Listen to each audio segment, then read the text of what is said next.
የሶበር ጥግ። አሰላሙ አለይኩም ወራህመቱላሂ ወበረካቱሁ። ውድና እየተከበራችሁ የቻናሌ ቤተሰቦች እንዴት ናችሁ? እኔ ያለሁ አልሐምዱሊላ። ወዳችሁ ፋዳችሁ ስለምትከታተሉኝ ከልብ አድርጌ አመሰግናለሁ። ይህም ቪዲዮ ከወደዳችሁት ላይክ፣ ሼር፣ ሰብስክራይብ ማድረጋችሁን አትርሱ። አስተማሪ ታሪኮችን እንደዚሁም አዝናኝ ታሪኮችን አካፍላችኋለሁ። ያልታሰበ እንባ፣ እውነተኛና አስተማሪ ታሪክ ክፍል 6 የሶበር ጥግ። ሀና የአዛውንቱን ምክር ሰምታ ራሷን አነቃነቀች።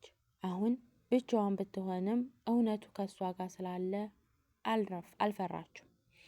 በአሚር አረንጓዴ ፖስታ ውስጥ ያሉትን የባንክ ማጭበርበሪያ ሰነዶች፣ የዳይሬክተሩ ስውር ፊርማዎችን ይዛ ወደ ከተማዋ ነፃ የህግ አማካሪ ጽህፈት ቤት ለመሄድ ወሰነችው።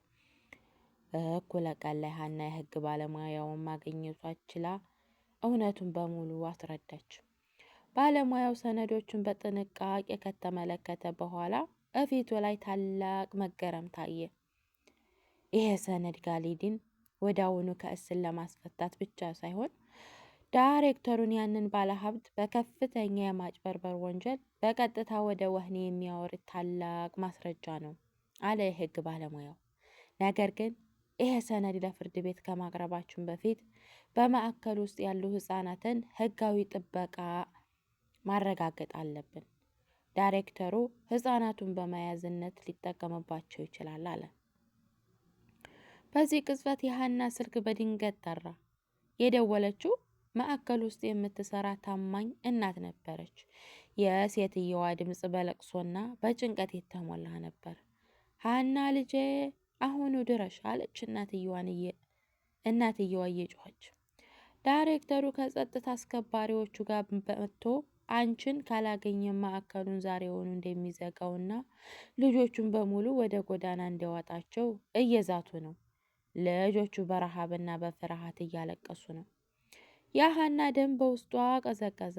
ሰነዱን ይዛ ልጆቹን ልታድን ስትል ጥላቶቿና ህፃናቱን ለከፈታቸው መጠቀሚያ አድርገውባታል። የህግ ባለሙያው እንዳትሄድና አደጋ ላይ እንዳትወድቅ ቢነግራትም የየቲሞች ልቅሶ ግን በውስጧ ትልቅ እሳት አነደደ። ሀና ባለሙያውን እያየች የአሚርን ደምና የየቲሞች እጣ ፈንታ እዚህ እያለ እዚህ መደበቅ አልችልም አለች በቆራጠኝነት። ያንን አረንጓዴ ፖስታ እዚያው በአደራ ትታ የልጆቹን መብት ለማስከበር ከዳይሬክተሩ ጋር ፊት ለፊት ለመጋፈጥ ወደ ማዕከሉ በፍጥነት መጓዝ ጀመረች። ወደ ማዕከሉ በር ስትቃረብ ግን ግቢው ሙሉ በሙሉ በዝምታ ተውጧል። የልጆች ለቅሶም ሆነ የእናቶች ድምፅ አይሰማም። ሀና ልቧ እየመታ ወደ ዋናው አዳራሽ ስትገባ ግን ያየችው ነገር መላ አካላቷን አደነዘዘው። አዳራሹ ውስጥ ምንም ህፃን አልነበረም። ክፍት በሆነ ወንበሮች መሃል ግን ያ ሴራውን መሪ የሆነው ባለሀብት ብቻውን ተቀምጠው የሀናን መምጣት በጥቁር እይታቸው እየተጠባበቁ ነበር። ከበሩ በስተጀርባ ደግሞ የብረት መዝጊያው ድምፅ በኃይል የተዘጋ።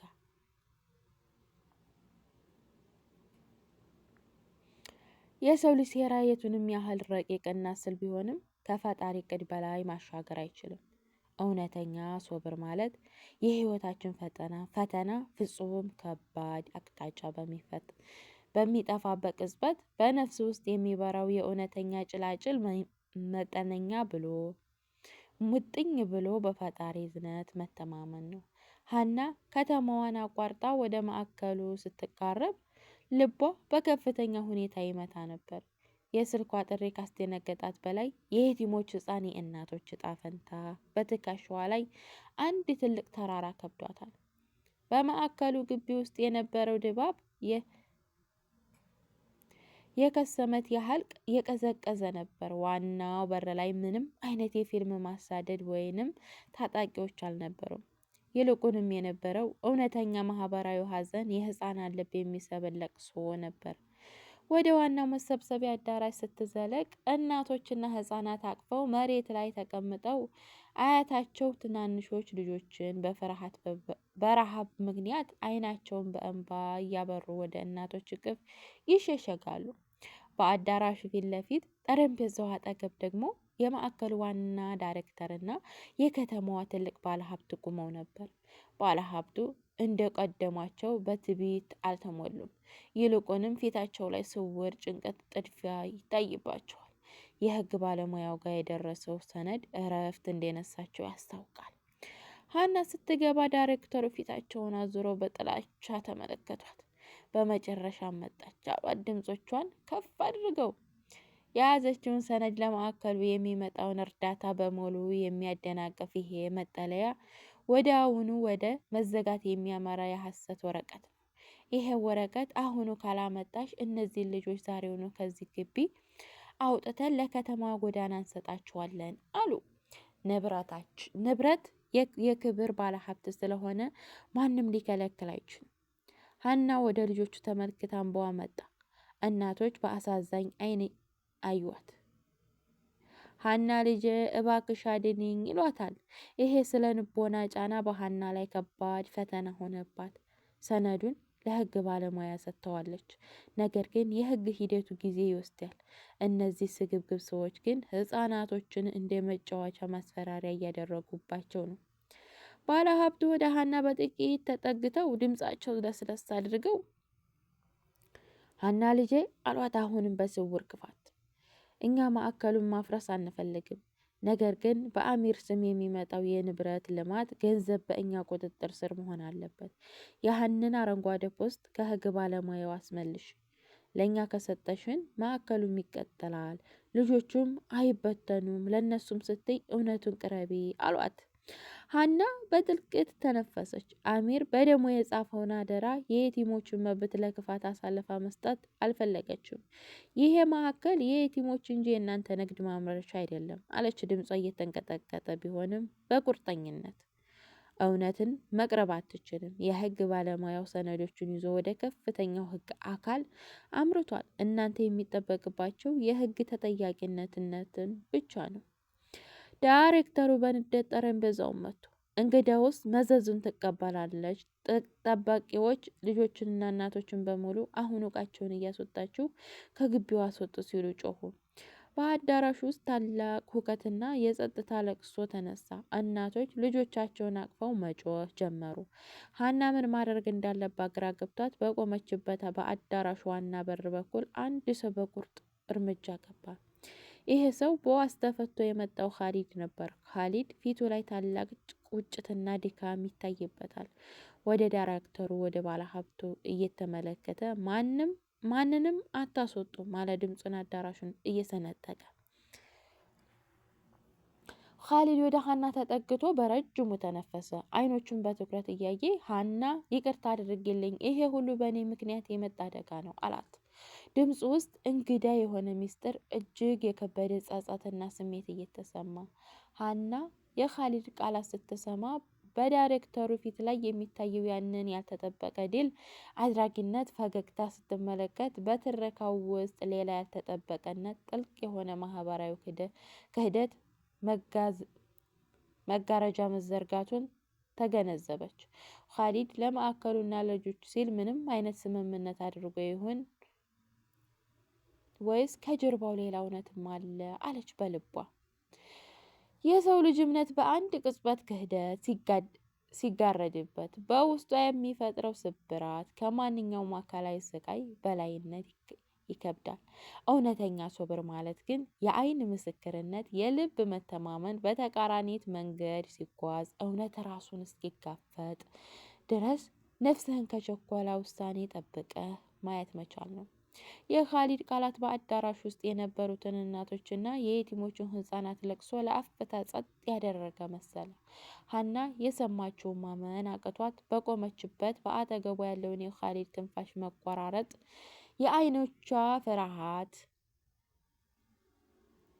የአይኖቿን ፍርሃት የጸጸቱንና ጥልቀት ያስበቃ ነበር። ዳይሬክተሩ ግን በኩራት እጃቸውን አጣጥፈው ፊታቸው ላይ ያንን ድል አድራጊነት ፈገግ እንዲታይ ወደ ካሊድ ተመለከቱ። መልካም ነው ካሊድ አሉ ዳይሬክተሩን ድምፃቸውን ዝቅ አድርገው። ነገር ግን አንዳንድ ቃል መርዘም ነበረ። እውነት ቀድማ ማወቅ ከማይጠቅም እልህ መውጣቱ የብልህ ሰው ምርጫ ነው። ይህች ልጅ ያንን አረንጓዴ ፖስታ ለህግ ባለሙያ ሰጥታለች ብትልም እናንተ ግን ያንን ወረቀት የት እንደደበቃችሁ በሚገባ እንደምታውቅና ወደ እኛ እንደምታመጣው ሙሉ እምነት አለን። ምክንያቱም ያንን ካላደረግ ምን ሊፈጠር እንደሚችል ታውቃለህ አሉት። ሀና ቀስ እያለች ወደ ኋላዋ ፈገፈገች። የልቧን ትርታ እየጨመረ በእምነቷ ጥርጣሬ መሃል ሆነ። ካሊድ በትኩረት እያየችው ካሊድ ምን ማለት ነው ስትል ጠየቀችው። ድምጿ በሐዘን ጠውጦ በእስር ላይ እያለህ የደረሰብህን ግፍ ረሳኸው? አሚር በደሙ የጠበቀውን እውነተኛ ለዚህ ሰዎች አሳልፈን ልትሰጥ ነው? ካሊድ ራሱን ዝቅ አድርጎ ግንባሩ ላይ የሚታየው የለብ ዘለላዎች የሚሰማውን የውስጥ ሲኦል ይመሰክራል። ሀና ባክሽ አትፍረጅብኝ አላት ድምፁን እያደቀቀ። ከእስር ቤት እንዲወጣ ያደረገኝ እሳቸው ናቸው። ወደ ባለ ሀብቱ አመለከቱ። ነገር ግን በነፃ ያወጣኝ መስሎኝ ነበረ። እውነታው ግን ሌላ ነው። ከእስር ቤት ከመውጣቴ በፊት በከተማዋ ጥግ የምትኖረውን የታመመችው እናቴንና ታናናሽ እህቶችን ይዟቸው እንደነበር አሳየኝ። ያንን ሰነድ ፈልጌ ካላስረከብኩት ወይም አንቺን ካላሳመንኩሽ ቤተሰቦችን የት እንደሚያደርሷቸው አላውቅም። የአዳራሹን አየር ይብለጥ የከበደ ሆነ። ሀና አሁን ነገሩን በሙሉ ግልጽ ሆነላት። ይሄን ፊልም ማሳደድ ወይም ግድያ አልነበረም። ይልቁንም የሰው ልጅ ደካማ ጎንና ቤተሰባዊ ፍቅርነት ተጠቅመው እውነቱን ማፈር ረቂቅ ማህበራዊ ክደት ነበር። ዳይሬክተሩ ባለሀብቱን በገንዘባቸው ባለስልጣናቸው ተጠቅመው ካሊድን የራሳቸው መጠቀሚያ አድርገውታል። ባለሀብቱ በዝግታ እርምጃ ወደ ሀና ተጠጉ። እንግዲህ ተመልከች ሀና አሏት ፍጹም ቀዝቃዛ በሆነ ድምፅ። እኛ ክፉዎች አይደለንም። የካሊድ ቤተሰቦች ሆኑ እዚህ ያሉት የቲሞች ህፃን በሰላም እንዲኖሩ የምንፈልግ ሰዎች ነን። ነገር ግን ያ በአሚር እጅ የነበረውን ሰነድ የህጋዊ ንብረታችንን ማረጋገጫ የሚያጠፋ ነው። ሰነዱ አምጭና የካሊድን ቤተሰቦች በሰላም ወደ ቤታቸው ይመለሱ። እነዚህም ህፃኖቹን መጠለያቸውን አይለቁም። ይሄንን ካደረግሽ ግን ጥፋቱ ሙሉ በሙሉ በአንቺ ላይ ነው የሚሆነው አላት። የእናቶች ለቅሶ እንደገና ከበባት። ሀና በትልቅ አጣባቂ ውስጥ ወደቀች። በአንዲት በኩል የአሚር ደም የፍትህ መስመር አለ፣ በሌላ በኩል ደግሞ የካሊድና ንጹሐን ቤተሰቦችና የየቲሞች ህፃን የወደፊት ህይወት ተደቅኗል። እውነት ይዛ ለመቀጠል የምታደርገው ትግል አሁን የነፍስ ዋጋ የሚጠየቅ ሆኖባታል። ካሊድ ወደ ሀና በልመና አይኑ እያየን ሀናን እባክሽ አላት። ሀና ግንባሯን አቀረቀረች። በውስጧ ግን ወደ ፈጣሪዋ የምታደርገው ስውር ጸሎት አልተቋረጠም። ሶብር ማለት መጨረሻው እስኪመጣ መታገስ ብቻ ሳይሆን በጭንቅ ሰዓትም ሆነ ከእምነት መታገድ አለመዘናጋት መሆን አሰበች። ቀስ ብላ ራሷን አቀናችና ባለሀብቱን ተመለከተች። ሰነዱ አሁን በህግ ባለሙያ እጅ ነው ያለው አለችው በቁራጠኝነት። እኔን እዚህ ብታስሩኝም ሆነ ካሊድን ብታስገድዱት የህግ ባለሙያው እውነቱን ለከፍተኛ ፍርድ ቤት ከማቅረብ አይመለስም። የእናንተ የስልጣን ፍርድ ቤት በር ላይ ያበቃል። ዳይሬክተሩ በንዴት ወደ ባለሀብቱ ዞሩ። ክብር ሆይ ይቺ ልጅ በንግግሯ የምትሰማ አይደለችም። አሁን ወደ ህግ ባለሙያው ቦታ ሰዎችን እንላክ አሉ። ባለሀብቱ ግን በጥልቅ ሀሳብ ውስጥ ሆነው የራሳቸውን ነቀነቁ። አያስፈልግም። ያ ህግ ባለሙያ የቱንም ያህል ለእናንተ ሊቆም ቢሞክርም ከእኛ አቅም ከምናቀርብለት ታላቅ የገንዘብ ጥቅም በላይ ሊሄድ አይችልም አሉ። ፊታቸው ላይ አዲስ ስውር ሚስጥር እንዲተገለጠ እያስታውቅ ነበር። ለእሱ ለባለቤቱ የማይሆን ታላቅ ጥቅምና የገንዘብ ድጋፍ አቅርበንለታል። አሁን ሰነዱን በራሱ ፈቃድ ለኛ አሳልፎ ለመስጠት ተስማምቷል። ተስፋሽ አብቅቷል ሀና አሏት። ሀና የሰማችው ማመን አቃታት። መላ አካላቷን በአንድ ቅጽበት ከፍተኛ ደነዘዘ። መሸሸጊያና የፍርሃት መውጫ የመሰላት ያ የህግ ባለሙያ በገንዘብ ተደልሎ እውነቱን ሊቀብር መሆኑን ስታስበው ተስፋዋ መጨለም ያህል ከበዳት። በአሚር አረንጓዴ ፖስታ ውስጥ የነበረው የመጨረሻ ተስፋ አሁን በማን እጅ ላይ ሊወድቅ ነው?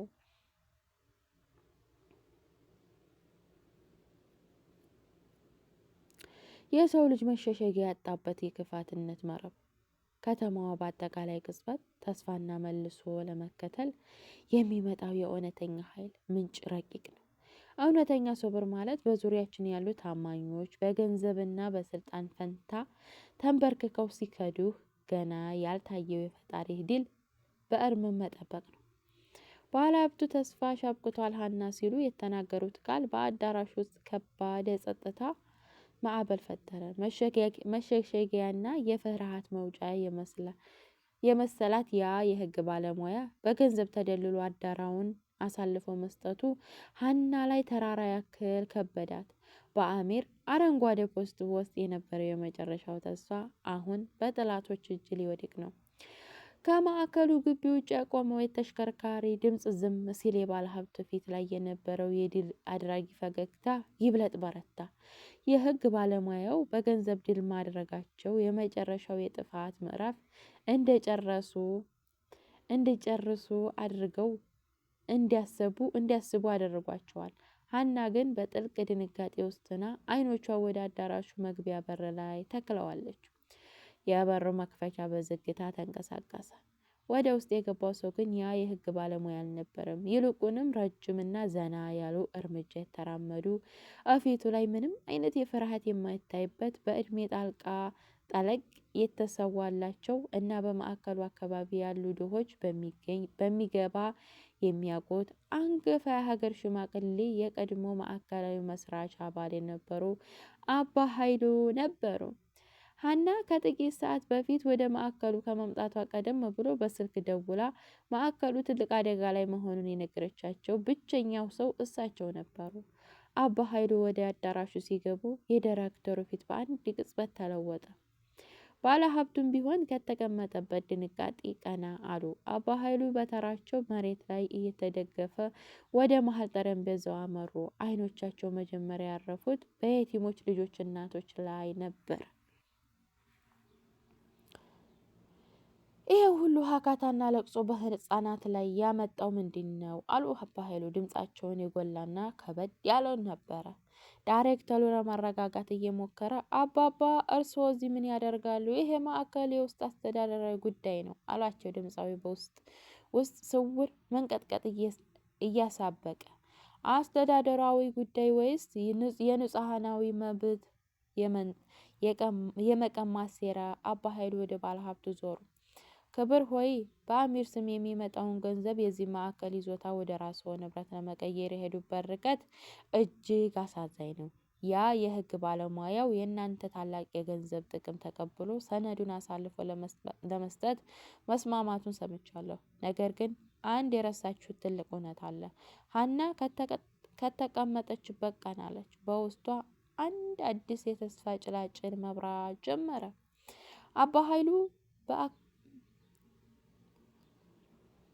አባ ኃይሉ በክባቸው ውስጥ የነበረው አንድ የሌላ የታሸገ ነጭ ወረቀት አውጥተው ጠረጴዛው ላይ አስቀመጡት። ይሄ ማዕከል ሲመሰረት እኔ የቦርድ ዋና ሰብሳቢ ነበርኩ። አሚር በህይወት እያለ ያሰባሰባቸውን እናንተን ያጠፋችኋቸውን ዋና ሰነድ በሙሉ እኔ ከማዕከሉ ምዝገባ ክፍል ቀድሜ በህጋዊ መንገድ ገልብጬ አስቀምጬ ነበር። ይህንን የያዘውን ፖስታ ዛሬ ጠዋት ለከተማዋ ዋና የፍትህ አካልና ለክልሉ የበላይ መዋቅር በይፋ አስረክቤያለሁ። ባለሀብቱ የሰሙትን ማመን አቃታቸው። ፊታቸው አመድ መሰለ። ይሄ ሊሆን አይችልም አሉ በዝቅተኛ ድምፅ። ሆኗል አሏቸው አባ ኃይሉ በቆራጠኝነት። አሁን የህግ ባለሙያው መግዛትም ሆነ ሀናን ማስፈራራት ማንም አይጠበቅባቸውም። የፍትህ አካላት በማዕከሉ ላይ የሚደረገውን ማንኛውም የባለቤትነት ለውጥ አግደውታል። አሁን እናንተ የሚጠበቅባቸው የህዝብ የፈጣሪ ፍርድ ብቻ ነው አሏቸው። ካሊድ የሰማውን ነገር ሲረዳ ከባድ እፎይታ ትንፋሽ ተነፈሰ። ወደ ሀና ተመለከተ። አይኖቹ በእንባ ተሞሉ። የራሴ ቤተሰቦች ከዚህ የክፋት መረብ ሊወጡ የማይችሉበት መንገድ መክፈቱን ተገነዘበ። ሀባይብ ስለተከታተላችሁ በጣም አድርጌ አመሰግናለሁ። ይህን ቪዲዮ ከወደዳችሁት ላይክ፣ ሼር፣ ሰብስክራይብ ማድረጋችሁን አትርሱ። በቀጣይ በአዲስ ቪዲዮ ኢንሻአላህ እንገናኛለን። መልካም ጊዜ ይሁንላችሁ።